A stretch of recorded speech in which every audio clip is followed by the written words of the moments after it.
So today I want to talk to you about something that I heard that was at the same time the dumbest and the most profound thing.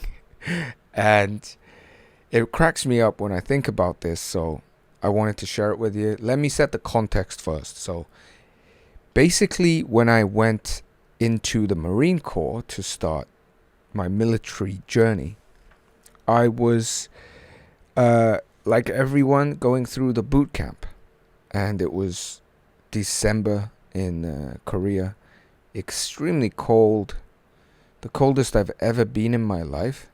And if you've been to Korea, you'll know the kind of cold I'm talking about.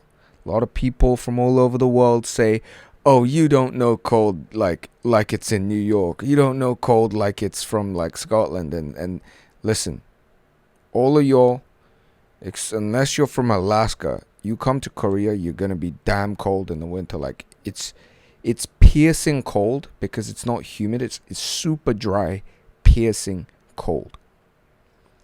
And in this peak winter cold, December, January, we're going through boot camp, and of course, the whole point of boot camp is to make life as miserable as possible for the guys going through it. And since we're in the Marines, this involves the sea and going into the sea with basically just, two normal layers and swimming and running with boats on our heads and all that shebang, right? So we're cold AF. Literally, it's I thought someone recently died. It's not funny, but someone actually recently died of the cold in this kind of training. It was seriously the cold. The cold was we were scared of the cold. Anyways, I'm going too much into this, but we're just like shivering, and then it starts to rain, so we're just there like everybody's shaking, everybody's purple basically. And the sergeant that's running the whole, not the sergeant, or whatever the hell, the lieutenant who's running the thing, he gathers us together, so we're all like huddled up, and we're waiting for something. I can't even remember what we're waiting for. And he says this thing which was so stupid that it just made my mind spin. And he said, the weather's cold doesn't mean you're cold. Okay? Now listen to that again. In Korea, he said, 날씨가 춥지, 니들이 춥냐. This means the weather's cold doesn't mean that you're cold. If you think about it, it's the dumbest thing you could ever hear, because it's like, well, why would I be cold? The weather's cold. The weather's cold, so I'm cold. What the hell are you saying? You're just pissed. You're shivering. You're angry. And this freaking douche lord is saying something that doesn't even make sense. And you just sat there like, what the hell? What the fuck? But as we're going through this, the phrase stays with me because it was so nonsensical. But the phrase stayed with me. It's interesting that it did. And it was another day. It was like a couple days later. We're doing another drill. And of course, it's still cold because it's still January. And we're just shivering. And this time we're doing jumping off some weird like tower thing. And we're cold AF. And I see everyone cold as fuck. And I just remember hearing that again. The weather's cold doesn't mean that you're cold. And so I go, hang on a minute. Maybe I'm not cold. Maybe I'm playing cold. Like I don't need to be cold. And so in my mind, I said, yeah, the weather's cold. Doesn't mean I'm cold. And it was crazy what happened. My subjective experience of the cold diminished rapidly. Now, of course, I'm not going to say I was suddenly not cold. I was warm and having a good time. But what literally happened was that there was so much less stress about the cold, and I actually became less cold.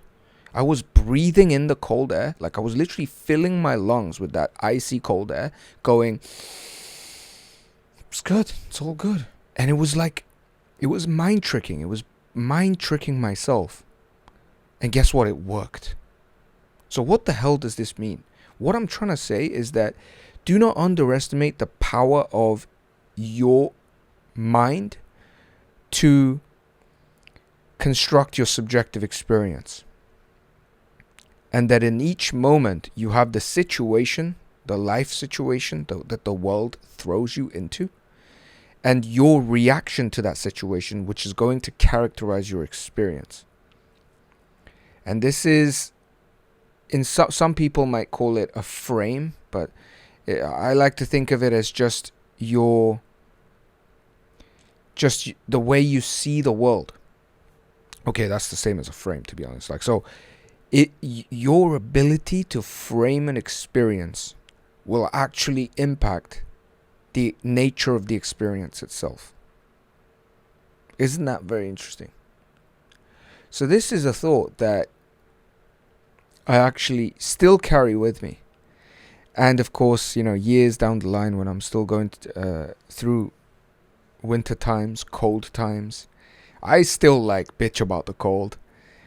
But whenever it gets really cold, whenever it gets to the point where I'm waiting at a bus stop and it's just too cold, trust me guys, you English dudes watching this in England, you don't even know what the cold I'm talking about. When you're that cold, it comes back to me.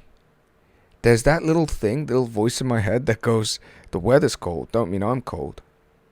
And whenever it comes, I still laugh because it's still stupid, it's still dumb as fuck, still nonsensical, but it still works.